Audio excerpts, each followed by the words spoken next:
Kau Tuhan yang setia, yang selalu menopang. Ku mau selalu bersyukur, selalu bersyukur. Kau Bapa-Ku yang setia, Kau Bapa-Ku yang setia, Kau Bapa-Ku yang setia. Salam, selamat kita berjumpa kembali di dalam ibadah hari Minggu. Firman Tuhan pada saat ini yaitu tentang percaya kepada Tuhan Yesus. Jadi temanya percaya kepada Yesus. Kita akan baca di dalam Injil Yohanes pasal yang ke-14 ayat yang pertama. Janganlah gelisah hatimu, percayalah kepada Allah, percayalah juga kepadaku. Puji Tuhan, saudara. Di sini bahwa janganlah gelisah hatimu. Sekarang ini banyak orang yang gelisah hati, banyak orang yang sakit, banyak orang yang bingung, banyak orang yang kekurangan, banyak orang yang putus asa. Kalau kita melihat situasi-situasi pada saat ini, tabir mantan katakan, janganlah gelisah hatimu. Hati kita tidak boleh gelisah, tidak boleh susah. Hati kita harus gembira. Jadi hati yang gembira adalah obat yang paling manjur. Saudara, jadi janganlah hati kita dibuat hati kita itu gelisah. Hati kita bersuka cita. Hati kita percaya kepada Tuhan sepenuhnya. Jangan sampai kita percayanya adalah ragu-ragu. Percayalah kepada Dia, percayalah kepada Yesus Kristus. Saya percaya bahwa hati kita akan bersuka cita.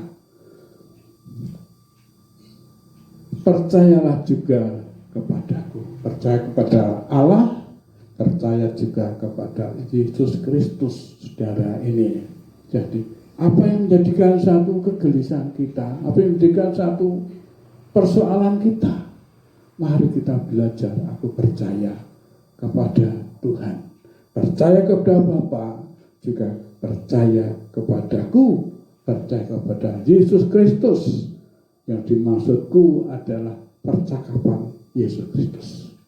Apa yang kita menjadi sakit penyakit, apa yang menjadi kita kekurangan makan, percaya kepada Yesus, dan mereka memberikan satu apa yang menjadi pergumulan kita. Kita akan baca di dalam Injil Matius pasal yang ke-16 ayat yang ke-21. Injil Matius 14 ayat 16 sampai 21. Injil Matius 14 ayat 16 sampai ayat yang ke-21. Tetapi Yesus berkata kepada mereka, tidak perlu mereka pergi, kamu harus memberi mereka makan. Jawab mereka, yang ada pada kami di sini hanya 5 roti dan 2 ikan. Yesus berkata, bawalah kemari kepadaku.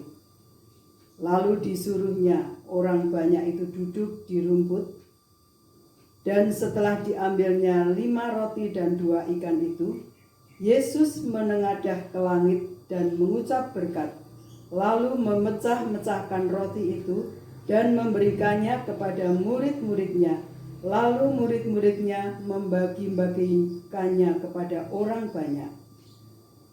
Dan mereka semua makan sampai kenyang. Kemudian orang mengumpulkan potongan-potongan roti yang sisa, 12 bakul penuh. Yang ikut makan kira-kira 5.000 laki-laki, tidak termasuk perempuan dan anak-anak. Puji Tuhan, saudara, inilah satu mukjizat. Ketika orang banyak, dia mencari Yesus. Dia mencari Yesus dimanapun Yesus berada. Dia mencari Yesus. Dan disitulah Yesus melihat, di situ berkumpulan orang banyak. Di situ Yesus merasa kasihan. Orang banyak di situ, saudara, yang telah kita baca bahwa Yesus memberikan yaitu makanan, yaitu dengan mujizat 5 roti dan 2 ikan. Yesus berdoa kepada Bapa dan akhirnya semuanya itu kecukupan. Karena apa, saudara? Karena doa Yesus ditujukan kepada Bapa. Yesus minta berkat kepada Bapa. Dan sebelumnya itu, saudara, tidak hanya makan, tapi Yesus semua yang datang, yang membawa sakit penyakit, Yesus pun menyembuhkannya. Sehingga dibacakan, saudara, menjelang malam murid-muridnya datang kepadanya dan berkata, tempat ini sunyi dan hari ini mulai malam, suruhlah banyak itu pergi supaya mereka dapat membeli makanan di desa-desa. Tapi Yesus berkata kepada mereka, tidak perlu pergi, kamu harus memberi mereka makan.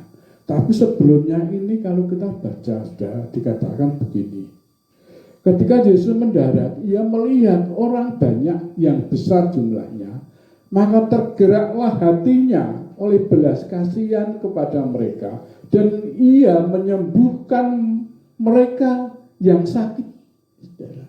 Jadi di sini bahwa ketika Yesus mendarat, ia melihat banyak yang besar jumlahnya, mereka tergeraklah hatinya oleh belas kasihannya kepada mereka, dan ia menyembuhkan mereka yang sakit.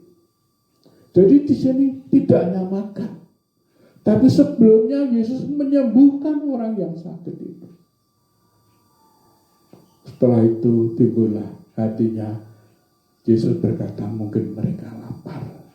Dan akhirnya Yesus memberikan makan roti secukupnya. Dikatakan bahwa cukup, dan dengan apa, sisanya banyak. Sisanya yaitu 12 bakul. Di sini menggambarkan bahwa percayalah kepada Yesus. Di mana kita mengalami sesuatu hal, kita percaya. Apa yang menjadi permasalahan kita, percayakanlah kepada Yesus. Yesus tidak hanya memelihara kita di dunia ini, Yesus juga memelihara kita di surga. Jadi ikut Yesus itu dipelihara di dunia, dan sampai nanti dipelihara di surga. Itu percayalah kepada Tuhan Yesus Kristus. Kalau kita membaca di dalam 2 Petrus pasal yang pertama ayat yang ke-10. 2 Petrus pertama ayat yang ke-10. Karena itu, saudara-saudaraku, berusahalah sungguh-sungguh supaya panggilan dan pilihanmu makin teguh. Sebab jikalau kamu melakukannya, kamu tidak pernah tersandung. Puji Tuhan, saudara. Di sini Rasul Petrus memperjelas kepada kita, memang kita dipilih oleh Tuhan, dan pilihan kita adalah Tuhan. Mari dikatakan bahwa berusahalah dengan sungguh-sungguh supaya panggilan dan pilihanmu makin teguh. Ya. Kita itu Tuhan itu makin teguh, makin cinta Tuhan, makin kuat di dalam Tuhan. Dia pagi berdoa, siang makan berdoa, mau tidur berdoa. Mungkin kalau kita nggak bisa tidur-tidur, berdoa kepada Tuhan. Apa yang menjadi permasalahan kita, berdoa, mungkin kita menangis dengan Tuhan, saudara.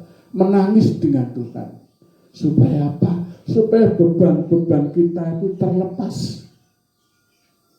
Beban kita terlepas. Pikiran kita terlepas.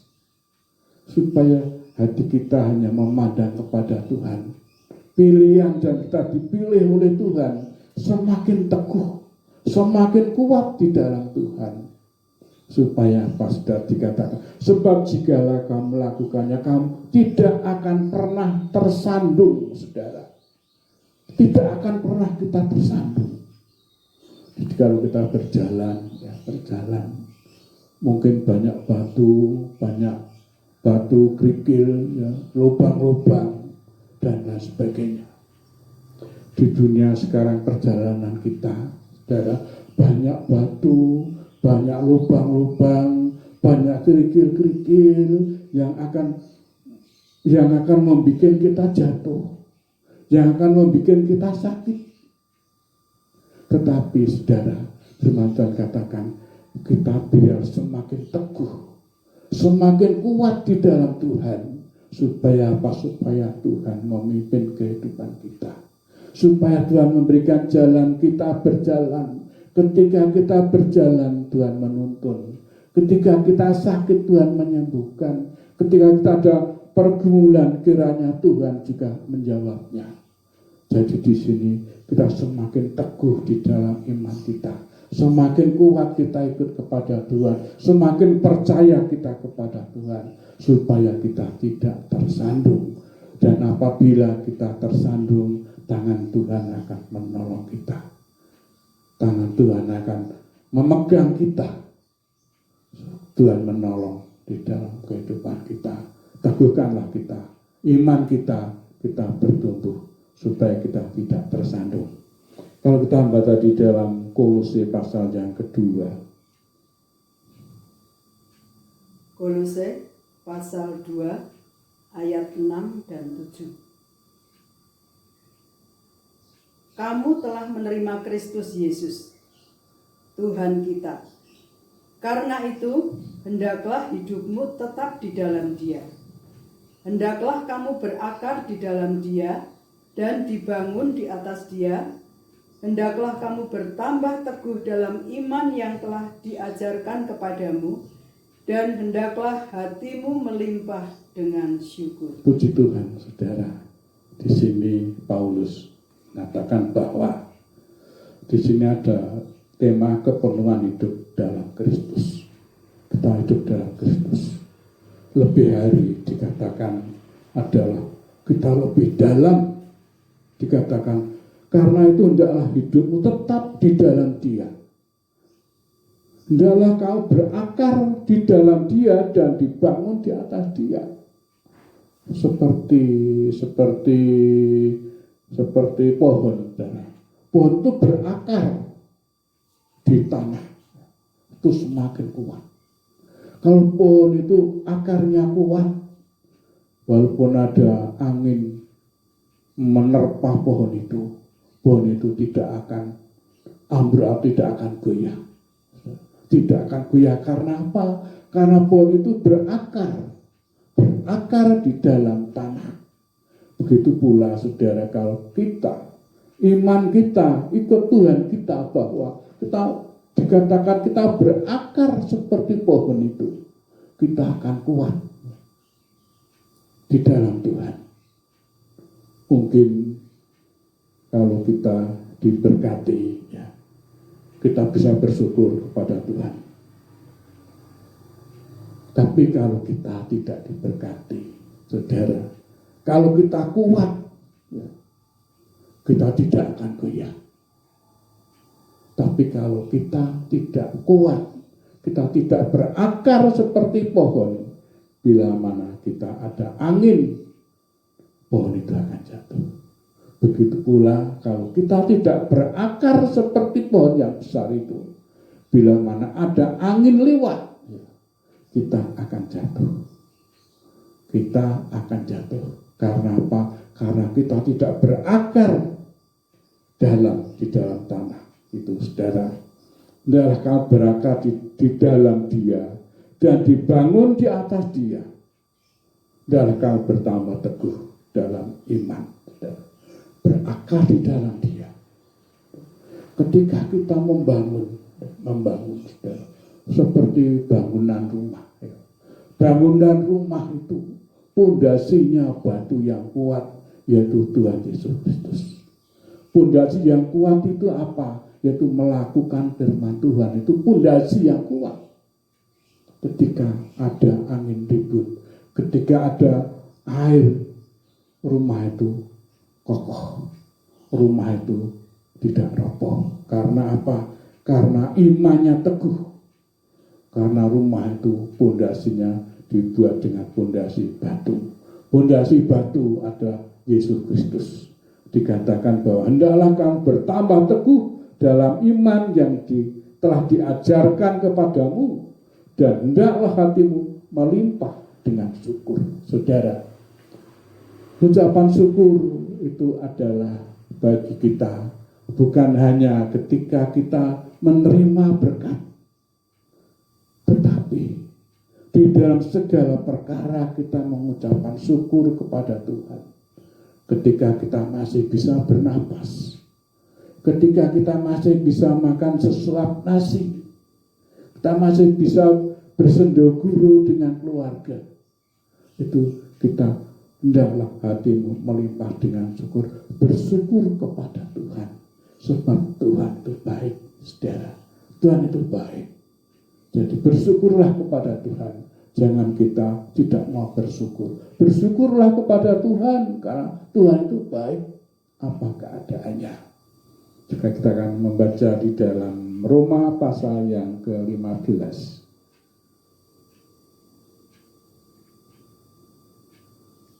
Ayat yang ke-13.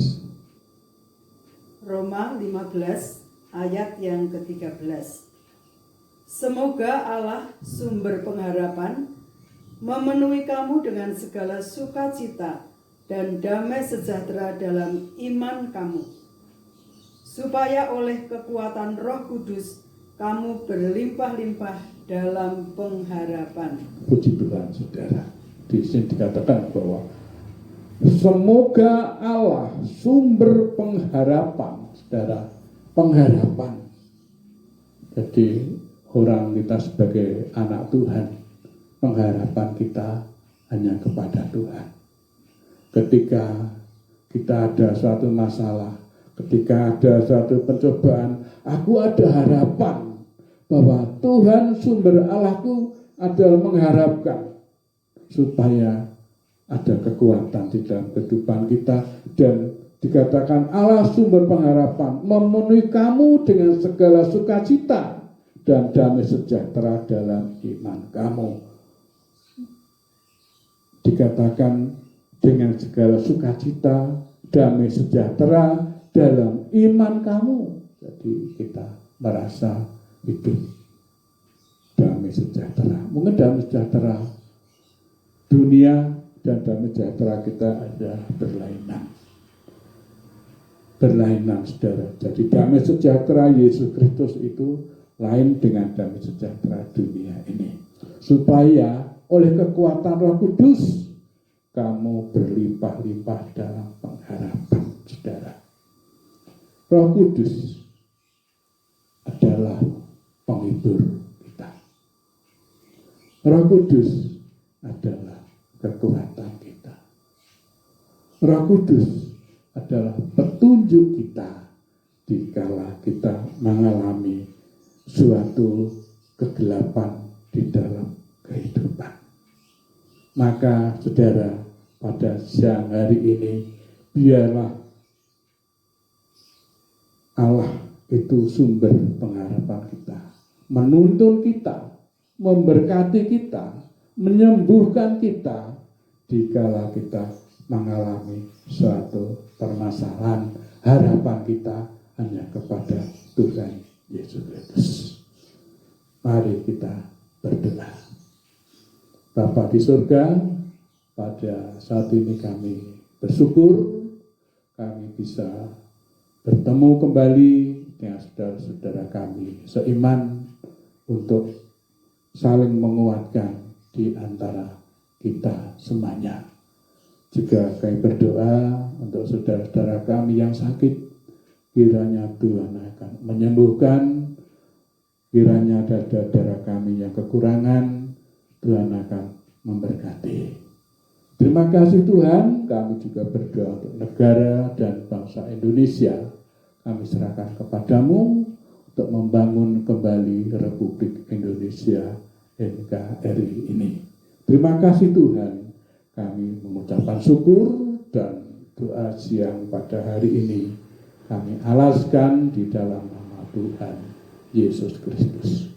Haleluya. Amin.